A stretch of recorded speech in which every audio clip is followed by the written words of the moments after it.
વિદ્યાર્થી મિત્રો, ધોરણ 12 પહેલું ચેપ્ટર છે આપણું અર્થશાસ્ત્રમાં આલેખ. આપણે આના આગળના લેક્ચરમાં જોયું કે અર્થશાસ્ત્રમાં આલેખ જેના પ્રકરણની આપણે શરૂઆત કરી હતી તેમાં આપણે પહેલા પ્રસ્તાવના જોઈ. પ્રસ્તાવના બાદ આપણે આલેખ અને આકૃતિના અર્થ સમજીએ. પરીક્ષામાં આલેખ અને આકૃતિનો તફાવત પણ પૂછાઈ શકે છે. ત્યારબાદ આપણે આલેખ અને આકૃતિનું મહત્વ કે એને દોરવાથી આપણને શું ફાયદા થાય છે તેનું મહત્વ આપણે સમજીએ. ત્યારબાદ આપણે આલેખ અને આકૃતિ દોરતી વખતે કે રજૂ કરતી વખતે ધ્યાનમાં રાખવાની અમુક બાબતો આપણે જોઈ. એક્સ ધરી સ્વતંત્ર, વાય ધરી પરતંત્ર, એટલે એક્સ ધરી ક્યાં આવે, વાય ધરી ક્યાં આવે. આપણી વાય ધરી છે ઊભી ધરી કહેવાય અને એક્સ ધરી છે આડી ધરી કહેવાય. એટલે આવી રીતે આપણે આલેખ અને આકૃતિ દોરતી વખતે કે રજૂ કરતી વખતે ધ્યાનમાં રાખવાની બાબતો. ત્યારબાદ આપણે આકૃતિના પ્રકારો જોયા. આકૃતિના પ્રકારોમાં પહેલો પ્રકાર હતો આપણો સમય આધારિત રેખા આકૃતિ, જ્યાં આપણે સમય મુજબ આકૃતિ દર્શાવવાની હતી. રેખા ડોટ બિંદુ દર્શાવીને રેખા દોરવામાં આવે. બીજો પ્રકાર છે આપણો સ્તંભ આકૃતિ. તો સ્તંભ આકૃતિમાં 3 પેટા વિભાગ છે. પહેલું આપણું સાદી સ્તંભ આકૃતિ, બીજું પાસ પાસેની સ્તંભ આકૃતિ અને ત્રીજું વિભાજિત સ્તંભ આકૃતિ. અને આપણો ત્રીજો પોઈન્ટ છે વૃત્તાંશ આકૃતિ. તો આપણે છેલ્લા પીરિયડમાં સમય આધારિત સ્તંભ આકૃતિ જોઈ લીધી. ત્યારબાદ સ્તંભ આકૃતિમાં સાદી સ્તંભ આકૃતિ પણ આપણે જોઈ. હવે આપણે આજના લેક્ચરમાં જોઈશું પાસ પાસેની સ્તંભ આકૃતિ.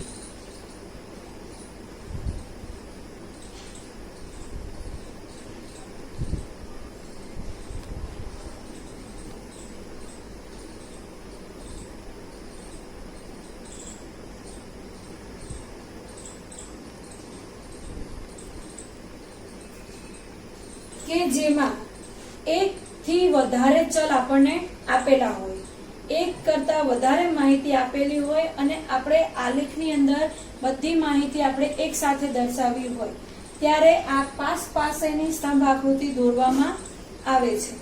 તો એના માટે આપણે ઉદાહરણ દ્વારા આલેખ જોઈ લઈએ.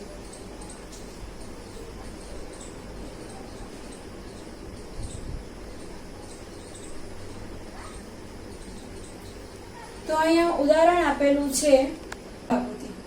તો ઉદાહરણમાં આપણને ભારતમાં ઉંમરનું પ્રમાણ, વસ્તીનું આપણને માહિતી આપેલી છે.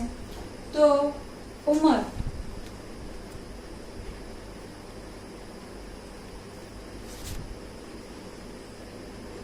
જૂથમાં આપેલું છે ઉંમર કે 0 થી 14 વર્ષ સુધીનું ઉંમર, પછી 15 થી 64 અને 64 એટલે 65 થી વધારે. 0 થી 14, 15 થી 64 અને 65 થી વધુ. જ્યારે આપણને ટકાવારી વસ્તીમાં આપે, વસ્તી છે તે ટકાવારીમાં આપેલી છે.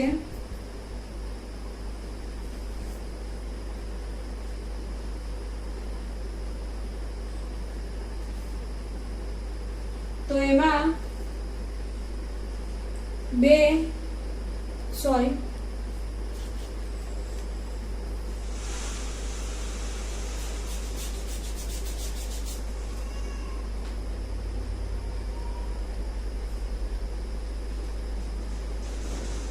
ટકાવારી વસ્તી જેમાં આપણને અલગ અલગ વર્ષ આપેલા છે કે 2005, 2011 અને 2010 અને 2011. તો આપણે જોઈએ 2005 માં વસ્તી કેટલી ટકા, 2010 અને 2011.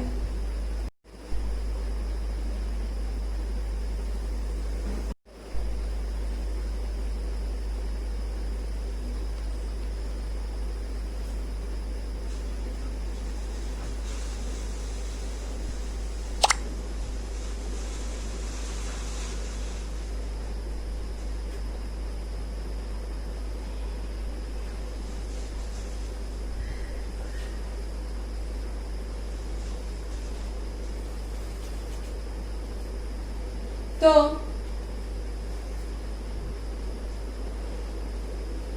આપણને 2005 માં 0 થી 14 વર્ષની ઉંમરમાં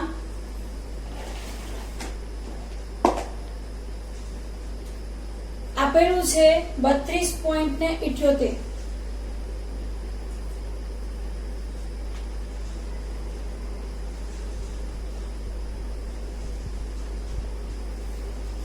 જ્યારે 2000 માં ઘટાડો થઈને 30.89.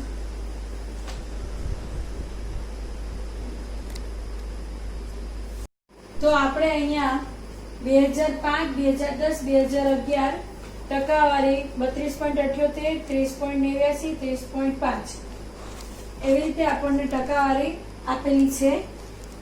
ઉંમરનું જૂથ છે આપણું કે 0 થી લઈને 14 વર્ષ સુધી, 15 થી 64 અને 65 થી વધુ. તો આ આકૃતિને, આ માહિતીને આપણે પાસેની સ્તંભ આકૃતિમાં દર્શાવીશું.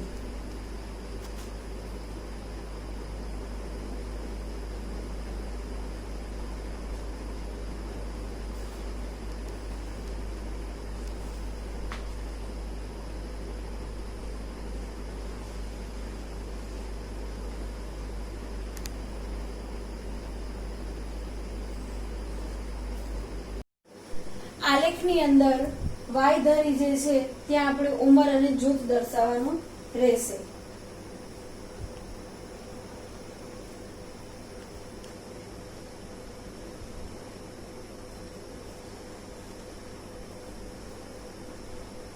જ્યાં આપણે 0 થી 40 જે છે તો અહીંયા આપણે 65 થી વધુ છે.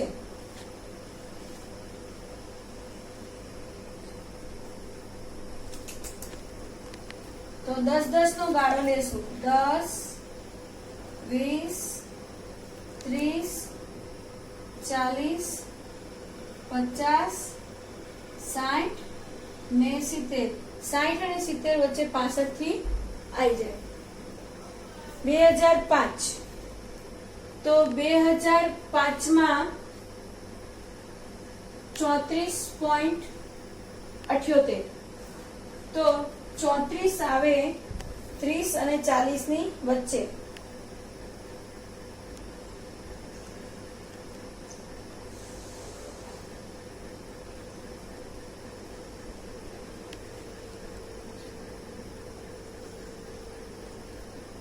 બે 2005 માં છે 62.44. તો 62 આવે 60 ની ઉપર.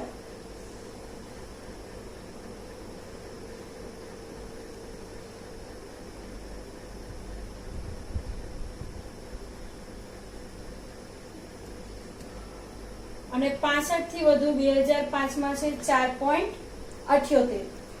તો 4, 10, 0 થી 10 ની વચ્ચે 4.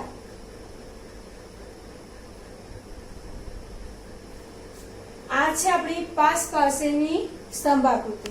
એવી જ રીતે 2010 30.89. બંધ કરી દો મોબાઈલ.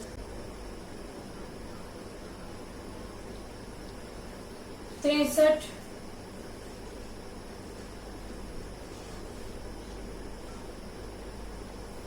60 ની ઉપર 63. અને પછી 5.12 0 થી 10 ની વચ્ચે આવે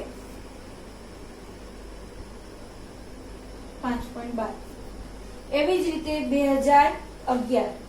2011 માં 30.5.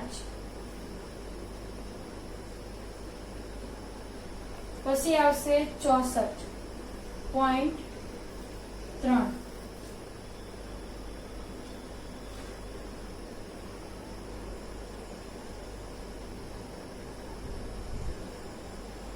અને પછી આવશે 5.2 જે 0 થી વચ્ચે 5.2. તો હવે આપણે અહીંયા દર્શાવીશું કે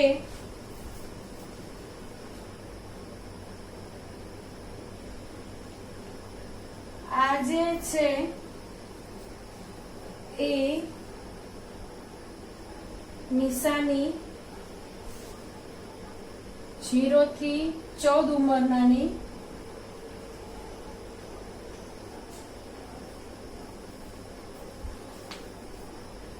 15 થી 64 ની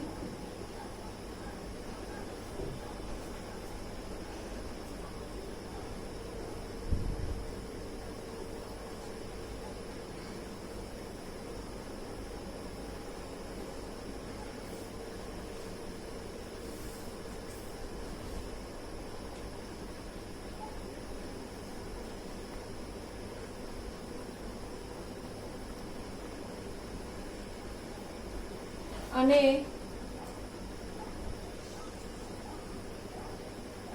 65 થી વધુ આપણે ખાલી રાખીએ.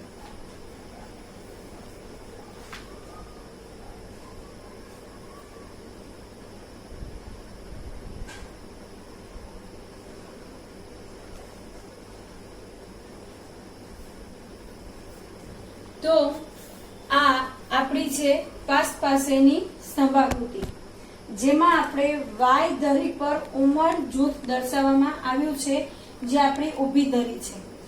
આડી ધરી છે આપણી એક્સ ધરી, જ્યાં આપણે વર્ષ દર્શાવ્યા 2005, 10 અને 11. એમાં આપણે 0 થી 14 વર્ષનો જેટલો ઉંમરગાળો છે, તેમાં 2005માં 32.78, તેથી ઘટીને 2011માં 30.5 થયો. એનો મતલબ એમ કે 0 થી 14 વર્ષના ઉંમરના જૂથમાં બાળકોનો જન્મનો દર ઘટે છે. 32.78 થી લઈ 30.5 થયો, જન્મ દર ઘટે છે. 15 થી 64 વર્ષની ઉંમરમાં, તો 15 થી 64 વર્ષની ઉંમરમાં 62.44 2005માં, જ્યારે 2011માં 64.3, જેમાં વધારો થાય છે. આ આપણને માહિતી આવકની દર્શાવે છે કે યુવા જૂથ દેશની રાષ્ટ્રીય આવકમાં વધારો કરે છે પ્રગતિના પંથે. 65 થી વધુ એટલે 4.78 થી લઈ 2011માં 5.2, તો એમાં પણ આપણને મૃત્યુઆંક ઓછો દેખાય છે. જન્મદરનું પ્રમાણ એટલું છે. તો આ હતો આપણો પાસેની સ્તંભાકૃતિ. હવે આપણે જોઈશું વિભાજિત સ્તંભાકૃતિ.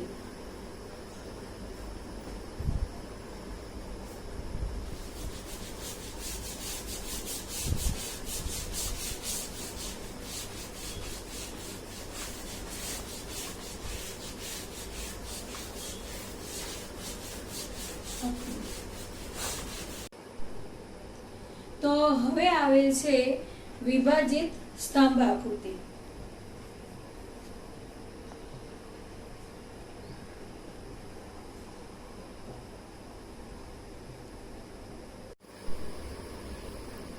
વિભાજિત સ્તંભ આકૃતિ.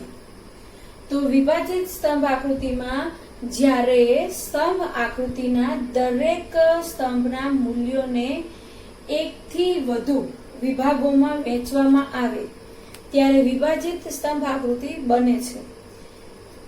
વિભાજિત સ્તંભ આકૃતિમાં પેટા વિભાગોને અલગ અલગ રંગો અથવા શેડથી આકર્ષિત કરવામાં આવે છે અને તેના પર જે આંક દર્શાવે તે લખવામાં આવે છે.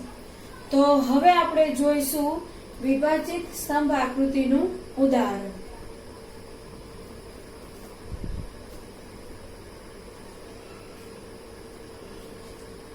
તો વિભાજિત સ્તંભ આકૃતિમાં આપણે 2012-13 માં આપણને વીજળી વપરાશની માહિતી આપેલી છે. તેની ઉપરથી આપણે વિભાજિત સ્તંભાકૃતિ રજૂ કરવાની છે. તો માહિતી છે પહેલા તો વિભાગ.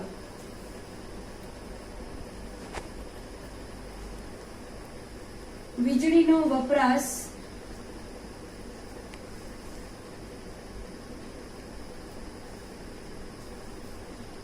આપણને વીજળીનો વપરાશ છે તે ટકાવારીમાં આપેલો છે.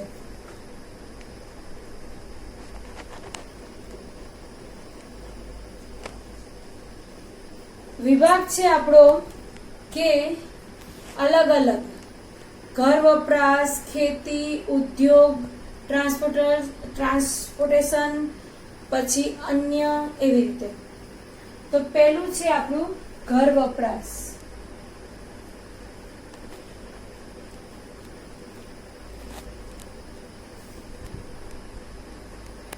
ખેતી, ઉદ્યોગ, ટ્રાન્સપોર્ટેશન,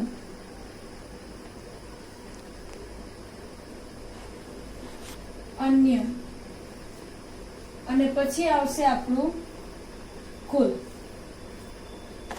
તો ઘર વપરાશમાં છે આપણું 22.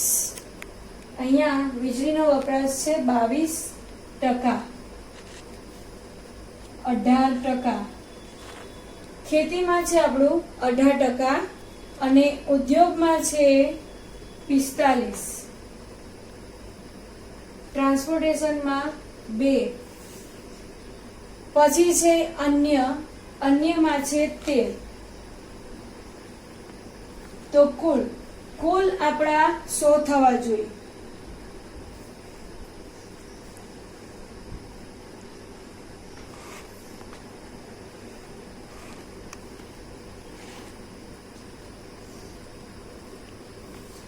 હંમેશા આપણી ટકાવારી 100 માં હોય.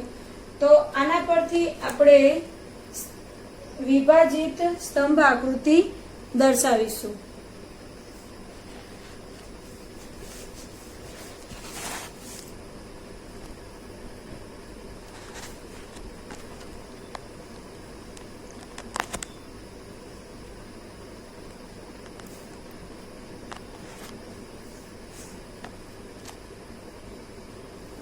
તો વિભાજિત સ્તંભ આકૃતિમાં આપણે પહેલા દર્શાવી લઈએ આપણું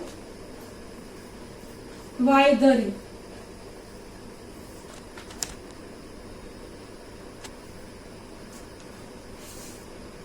ઊભી ધરી છે એને આપણે વાયધરી તરીકે ઓળખીએ છીએ અને આડી ધરી જે છે એને આપણે એક્સ ધરી તરીકે ઓળખીએ છીએ. અહીંયા આવશે આપણું વર્ષ 2012-13. હવે આપણને વીજળીની વપરાશ આપેલી છે તો આપણે અહીંયા દર્શાવીશું. વીજળી વપરાશ આપણને આપેલી છે ટકાવારીમાં, જે છે 100. તો 10, 20, 30, 40, 50, 60, 70, 80, 90, 100. 10, 20, 30, 40, 50, 60, 70, 80, 90 અને 100. અને અહીંયા છે આપણું 2012-13 નું જે ઘર વપરાશ, ખેતી એની માહિતી. તો હવે આપણે દર્શાવીશું 22.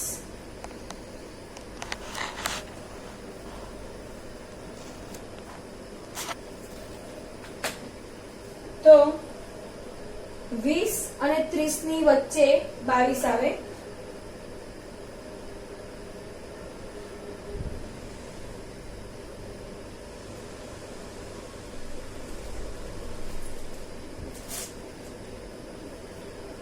હવે છે ખેતી 18%. તો આપણે દર્શાવ્યું ઘર વપરાશ, તો આને આપણે ઘર વપરાશ લખી લઈએ. હવે છે ખેતી 18. તો આની ઉપર આપણે 18 દર્શાવવાનું. તો આપણે દર્શાવીશું 22 થી 18, 40 પહોંચે આપણું.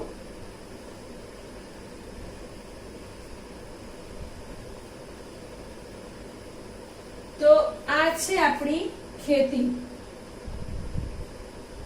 પછી છે ઉદ્યોગ. તો 40 થી 45 વધારવાનું એટલે આવે 10, 10, 20, 30 ને 40, 40 ને 5, 85 આવે.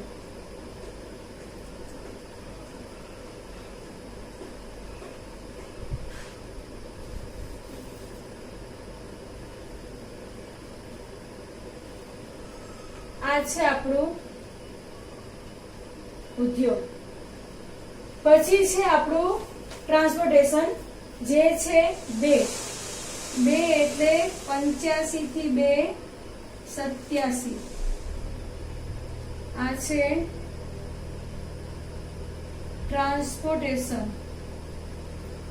અને હવે છે અન્યમાં 13 જે 87 થી 13 લઈએ એટલે પૂરા 100 થઈ જાય જે છે અન્ય. આમ આપણે પૂરેપૂરા 100% દર્શાવીએ જેમાં આપણે અલગ અલગ આકૃતિ કે અમુક ડિઝાઇન થી આપણે એને અલગ પાડી શકાય, અલગ રંગો પૂરીને પણ કરી શકાય. તો આ છે આપણું 22%, આ છે 18%, 45%, 2% અને અન્ય 13%. તો અહીંયા આપણે આવી ડિઝાઇન કરીશું. અહીંયા આપણે આવી રીતે ગોઠવી દઈએ.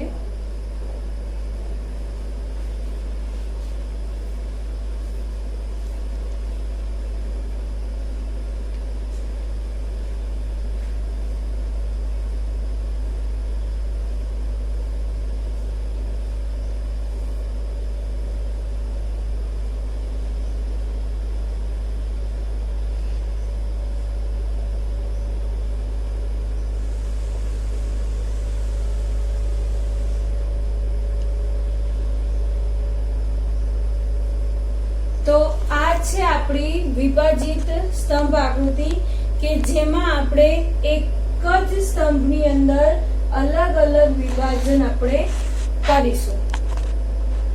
તો અહીંયા આપણું વિભાજિત સ્તંભ આકૃતિ પૂરી. હવે આવશે આપણી વૃત્તાંશ આકૃતિ.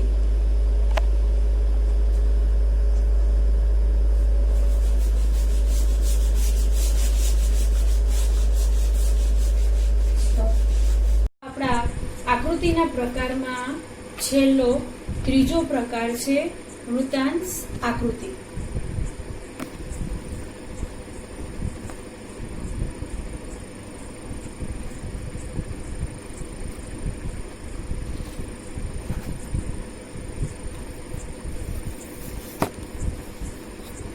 તો વૃત્તાંશ આકૃતિ કોને કહેવાય કે જે વર્તુળનો અંશ એટલે વૃત્તાંશ આકૃતિ.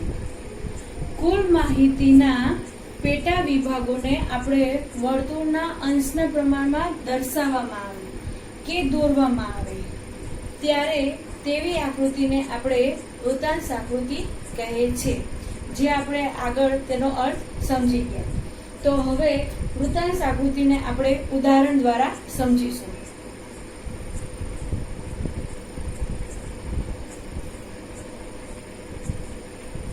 તો ઉદાહરણમાં છે કે નાણાકીય વર્ષ આપણું 2014 અને 15 જેમાં આપણને દરેક પ્રદેશની આપણા ભારતમાંથી બીજા દેશમાં જે નિકાસ કરવામાં આવે છે તેવા પ્રદેશની માહિતી આપેલી છે.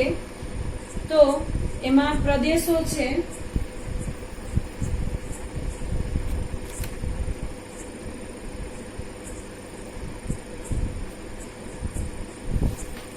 તો પ્રદેશોમાં આપણે અલગ અલગ લઈ શકાય. એશિયા, યુરોપ, આફ્રિકા, પછી અમેરિકા, એવી રીતે નિકાસ કરવાનું છે ભારતની બહાર.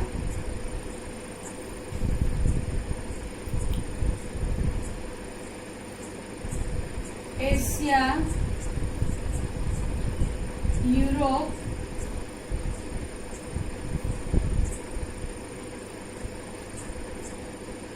ઉત્તર આફ્રિકા,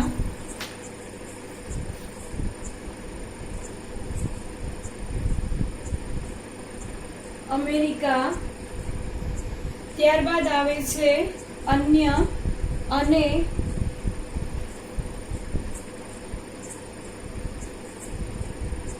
તો પ્રદેશોમાં આપણે લઈએ છીએ ભારતના બહારના પ્રદેશ છે એશિયા, યુરોપ, આફ્રિકા, અમેરિકા અને અન્ય કોઈ પણ હોઈ શકે, જેમાં આપણે ભારતની બહાર જે નિકાસ કરી છે તે છે આપણી ટકાવારીમાં.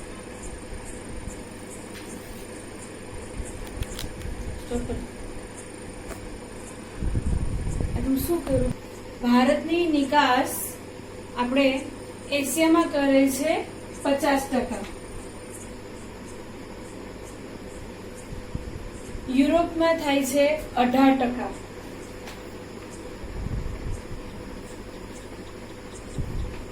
,14%, 11% અને અહીંયા થાય છે 7%. એટલે આપણું કુલ થવું જોઈએ 100%.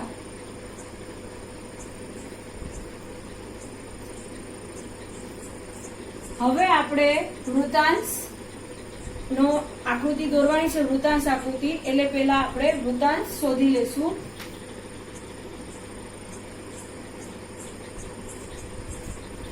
તો વૃતાંશનું સૂત્ર આપણે આના આગળના લેક્ચરમાં જોઈ લીધું. વૃતાંશનું સૂત્ર છે પેટા મૂલ્ય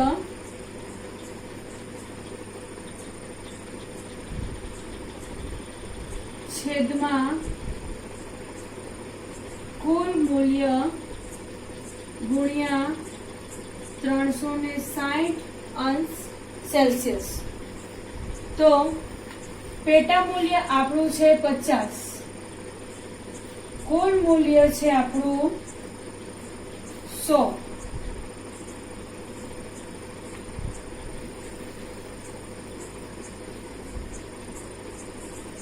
અને 360.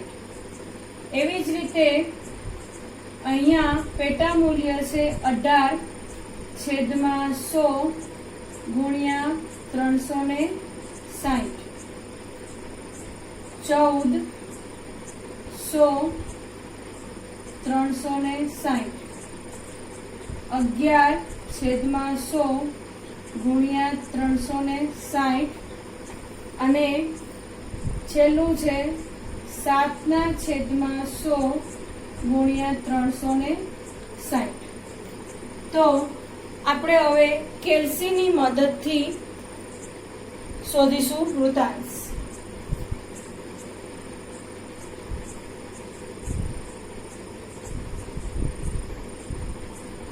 તો 50/100 ગુણ્યા 360, તો અહીંયા આવશે આપણું 180 અંશ સેલ્સિયસ.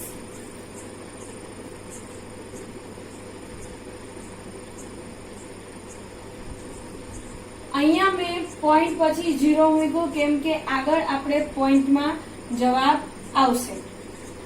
હવે છે 18/100 ગુણ્યા 360, જેમાં આપણે જવાબ આવશે 64.8 સેલ્સિયસ.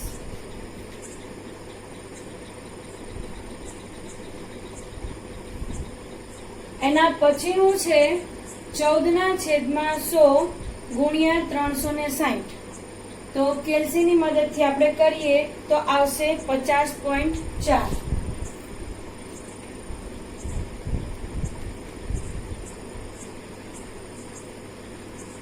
,11/100 ને આપણે કરીએ 360 તો આવશે 39.6.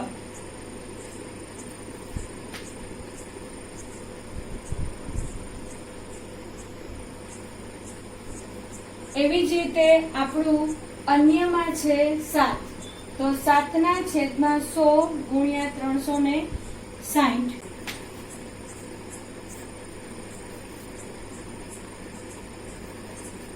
તો હવે આપણે દોરીશું વૃત્તાંશ આકૃતિ.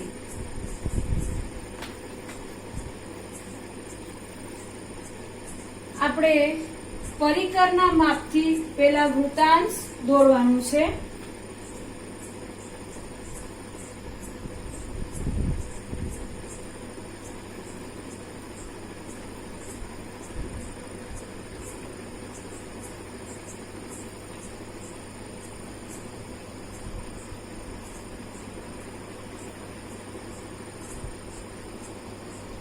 વૃત્તાંશને દોર્યા બાદ પરિકરની મદદથી દોરેલ તો એનું મધ્યમાં જે હોય એને કહેવાય મધ્યબિંદુ.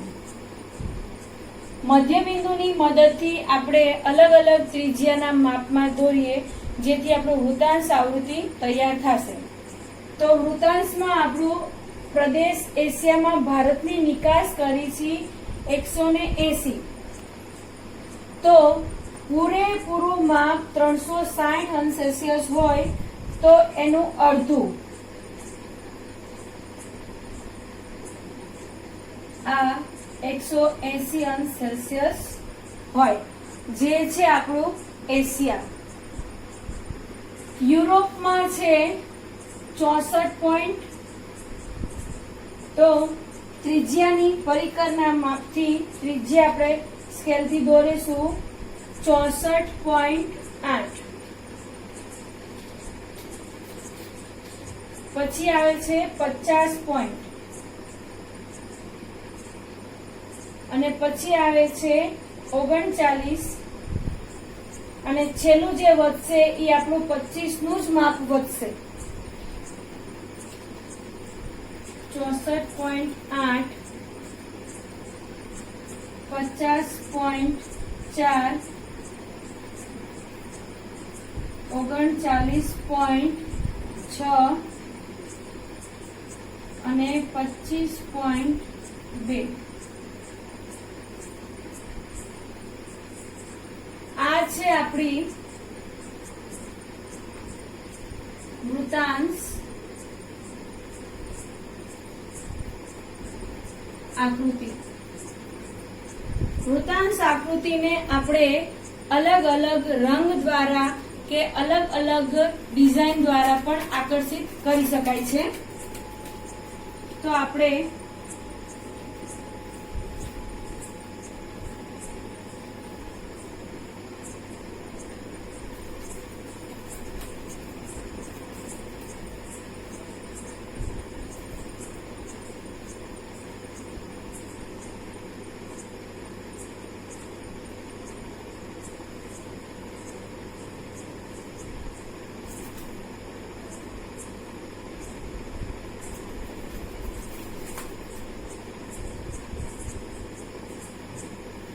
યુરોપમાં આપણે દર્શાવીશું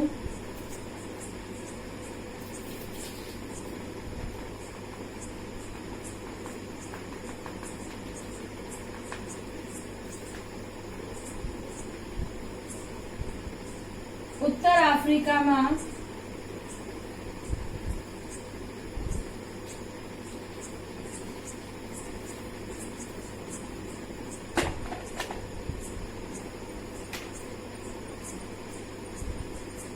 દર્શાવીશું આપણે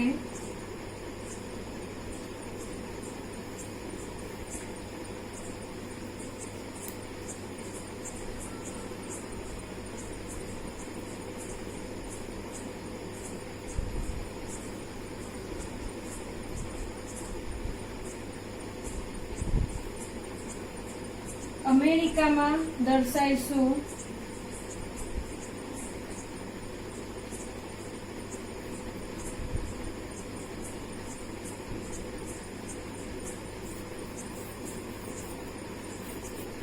અને